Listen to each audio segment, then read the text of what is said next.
बात कही गई थी कि क्या ये सजा वाजिब है, क्या 2 साल की सजा इसलिए मिली है कि उनकी विधायकी खत्म की जा सके। और आपको याद होगा कि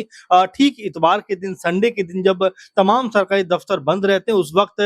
जो विधानसभा सचिवालय है उसको न सिर्फ खुलवाया गया बल्कि वहां से एक आदेश भी मिली है। अब उनकी जो विधायकी खत्म हुई थी वो कम से कम उनको वापस मिलेगी। लेकिन अगर पूरे मामले को हम देखें तो ये समझ में आता है कि भाई अभी भी इसमें कानूनी दांवपेच हैं, अभी भी इसमें तमाम ऐसे पेच फंसे हुए हैं जिसको सुलझाना अब्बास अंसारी के लिए आसान नहीं होगा, बल्कि उनको तो अब कोर्ट भी जाइए। आखिर जो विधानसभा सचिवालय है वो आखिर इतनी जल्दबाजी में क्यों था, इतने उतावलेपन में क्यों था। देखिए संडे के बाद मंडे भी आता है और जो कार्य का दिन होता है, तो आखिर ऐसी क्या जल्दबाजी आ गई थी, ऐसी क्या उनको आफत आ गई थी कि तुरंत संडे में ही एक नोटिस जारी कर दिया जाता है, बाकायदा उनकी विधायकी खत्म करने की बात कर। बाहुबली मुख्तार अंसारी के बेटे अब्बास अंसारी की मुश्किलें बढ़ गई है। दरअसल हाईकोर्ट से जमानत मिलने के बाद भी उनकी विधायकी बहाल नहीं हो पाई। अब्बास अंसारी को एक बार फिर से अदालत का दरवाजा खटखटाना पड़ेगा, क्योंकि विधानसभा सचिवालय की तरफ से साफ तौर पर कहा गया है कि भले ही आपको जमानत मिल गई है, लेकिन जो सीट है ये पहले ही रिक्त घोषित कर दी गई थी, खाली घोषित कर दी गई थी। और इस लिहाज से अब कहीं ना कहीं आपको कोर्ट से आदेश लेना पड़ेगा, उसके बाद आपकी विधायकी बहाल होगी। अब्बास अंसारी जहां एक तरफ अपनी विधायकी को लेकर फंसे हुए नजर आ रहे हैं, उनकी विधायकी बहाल नहीं हो पा रही, तो वहीं दूसरी तरफ उनके भाई उमर अंसारी भी सलाखों के पीछे हैं। ये कहीं ना कहीं अंसारी परिवार पर जिस तरीके से लगातार कार्रवाई हो रही है, ये भी चर्चा का विषय इस वक्त बना हुआ है। लेकिन फिलहाल हम बात करेंगे अब्बास अंसारी को लेकर कि क्या खबरें सामने आ रही हैं, किस तरीके से उनकी विधायकी कह सकते हैं फिर से बहाल होगी और कब होगी। सबसे बड़ा सवाल यह है, क्योंकि एमपी एमएलए कोर्ट ने 2 साल की सजा उन्हें सुनाई हेट स्पीच मामले में, लेकिन उसके बाद इलाहाबाद हाई कोर्ट से उन्हें राहत मिली और कहीं ना कहीं उम्मीद जताई जा रही थी कि अब्बास अंसारी की विधायकी बहाल हो जाएगी। लेकिन विधानसभा सचिवालय की तरफ से साफ तौर पर कहा गया है कि अब जो ये पूरा मामला है हमारे कह सकते हैं कि बाहर है हमारे उससे, और अब आपको कोर्ट का आदेश लेकर आना पड़ेगा, उसके बाद ही आपकी विधायकी जाएगी। मेरे साथ अमन सर मौजूद हैं। सर क्या जानकारी सामने आ रही है? अभी तक अब्बास अंसारी, उमर अंसारी दोनों ही भाई लगातार कानूनी दांवपेच में फंसते हुए नजर आ रहे हैं, कैसे देख रहे हैं आप? सबसे पहले अब्बास अंसारी की विधायकी को लेकर क्या खबर है? देखिए बिल्कुल सिराज की जिस तरह से हम अब्बास अंसारी के बारे में बात कर रहे हैं, जाहिर बात है कि जब उनको एक तरीके से कोर्ट से आज़ादी मिल गई या कोर्ट से उनको एक तरह राहत मिली है, तो क्या उनकी जो विधायकी क्या वो उनको मिल पाएगी, ये लगातार खबरों में है, चर्चाओं में है। और जो बात निकल कर सामने आती है उसमें पता चलता है कि भाई फिलहाल इतना आसान नहीं है कोर्ट से राहत मिलने के बाद भी, क्योंकि ये कहा जा रहा है कि भाई जो सचिवालय है उसकी तरफ से कहा जा रहा है कि ये जो मामला है ये उनके हाथ से निकल गया है। अब ये इसके ऊपर कोई अगर फैसला है तो वो कोर्ट की तरफ से ही हो सकता है और वहां से आदेश मिलने के बाद उनकी विधायकी को दोबारा एक तरीके से बहाल किया जा सकता है। लेकिन मुझे याद आता है वो वक्त जब 2 साल की सजा कह सकते हुए हैं कि जब अंसारी को मिली थी, अब्बास अंसारी को, उस समय भी ये बात कही गई थी कि क्या ये सजा वाजिब है, क्या 2 साल की सजा इसलिए मिली है कि उनकी विधायकी खत्म की जा सके। और आपको याद होगा कि ठीक इतवार के दिन, संडे के दिन जब तमाम सरकारी दफ्तर बंद रहते हैं, उस वक्त जो विधानसभा सचिवालय है उसको न सिर्फ खुलवाया गया बल्कि वहां से एक आदेश भी जारी किया गया कि भाई अब से अब्बास अंसारी की जो विधायकी है वो यहाँ से खत्म की जाती है। तो देखिए ये भी बात उस समय उठ के सामने आई थी कि आखिर इतना उतावलापन, इतनी जल्दबाजी क्यों है। क्योंकि मान लीजिए कल अगर उनकी सजा जो है वो अगर उस पर रोक लग जाती है, जो कह सकते हैं फैसला निचली अदालत ने किया, अगर वो हाईकोर्ट में जाकर कहीं ना कहीं दम तोड़ देता है तो क्या होगा। और वही होता हुआ दिखाई पड़ा कि देखिए जो फैसला निचली अदालत से हुआ था वो हाईकोर्ट में जाकर कहीं ना कहीं जो हाईकोर्ट के जजेस हैं या तमाम जो कह सकते हैं वहां पर पैनल में लोग बैठे थे, जज बैठे थे, उन्होंने इस पूरे मामले पर फैसला देते हुए कहा कि भाई उनकी जो विधायकी उसको बहाल किया जाए और जो सजा है उस पर रोक। जो देरी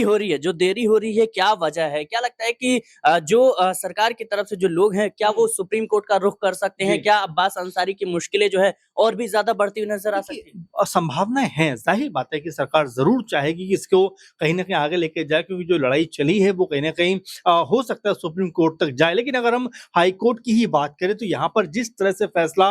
मुख्ता जो कह सकते हैं अब्बास अंसारी के पक्ष में आया है, उसके बाद हर कोई ये कह रहा है कि भाई चलिए जो हेट स्पीच उन्होंने दी थी उसमें कम से कम उनको राहत मिली है, अब उनकी जो विधायकी खत्म हुई थी वो कम से कम उनको वापस मिलेगी। लेकिन अगर पूरे मामले को हम देखें तो ये समझ में आता है कि भाई अभी भी इसमें कानूनी दांवपेच हैं, अभी भी इसमें तमाम ऐसे पेच फंसे हुए हैं जिसको सुलझाना अब्बास अंसारी के लिए आसान नहीं होगा, बल्कि उनको तो अब कोर्ट भी जाना पड़ेगा, जहां से अपनी विधायकी को बहाल करने के लिए बाकायदा अपील करनी पड़ेगी। अगर कोर्ट उनको बहाली देती है, एक तरीके से उनके पक्ष में आदेश दिया जाता है, तो ये कहा जा सकता है कि उनकी विधायकी बहाल हो जाएगी। लेकिन आप पूरे मामले को देखेंगे तो हर कोई ये कह रहा है कि भाई क्या वाकई में ये प्रोसेस सबके साथ होता है या यहाँ पर अब्बास अंसारी के साथ ही ये हो रहा है, क्योंकि सरकार या तमाम जो उनकी पार्टी है उनकी तरफ से भी उनको पूरा सपोर्ट नहीं मिला, क्योंकि उनकी पार्टी योगी सरकार में साझेदार भी है। लेकिन उसके बावजूद जिस तरह का प्रोसेस उनके पक्ष में होना चाहिए था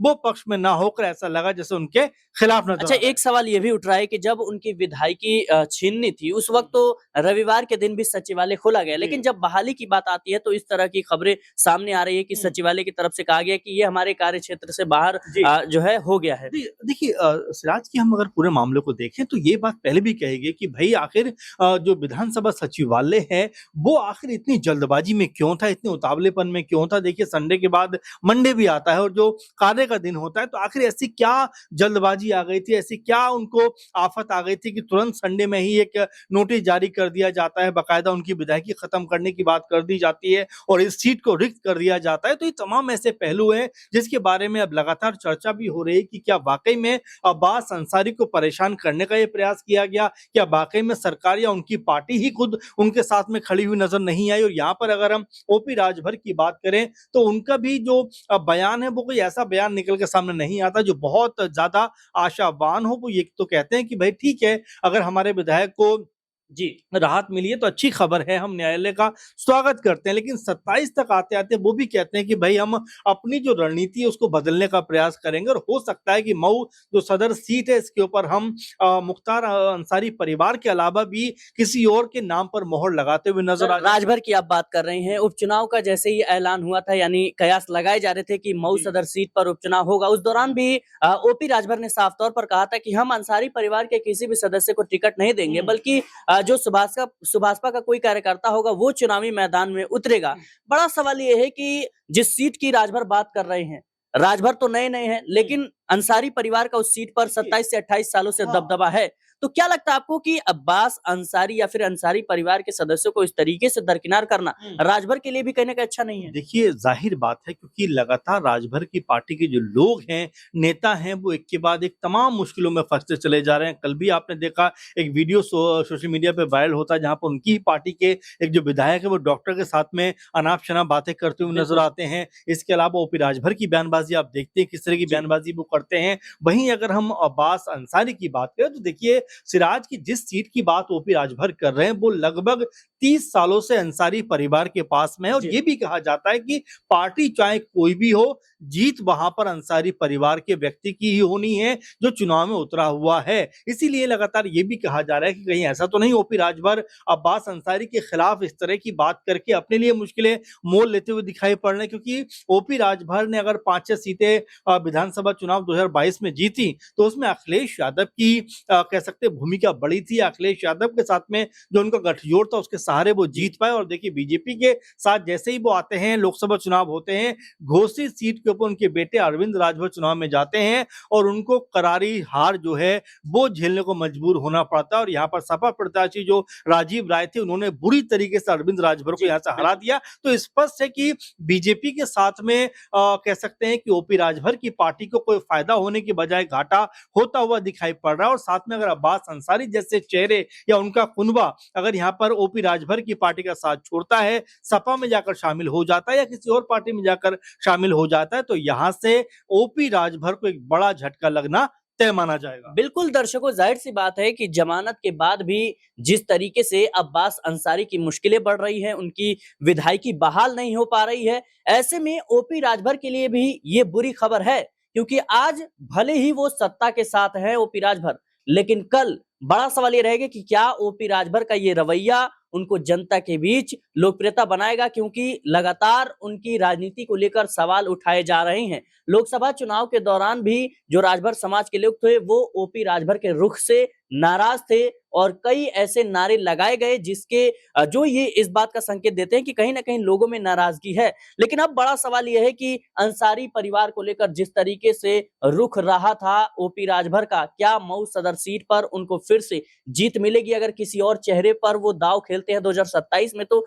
ये कहीं ना कहीं काफी ज्यादा एक बड़ा प्रश्न हो जाता है राजभर के लिए भी और सुभाषपा के लिए भी। फिलहाल देखना होगा कि अब्बास अंसारी को विधायकी जो है उनकी दोबारा बहाल होती है या नहीं, उनको कोर्ट से राहत मिलती है या फिर नहीं। फिलहाल इस पूरे मुद्दे को लेकर आपकी क्या राय है हमें कमेंट बॉक्स में जरूर बताएं। देश और दुनिया की तमाम खबरों के लिए बने रहें नेक्स्ट 9 न्यूज के साथ।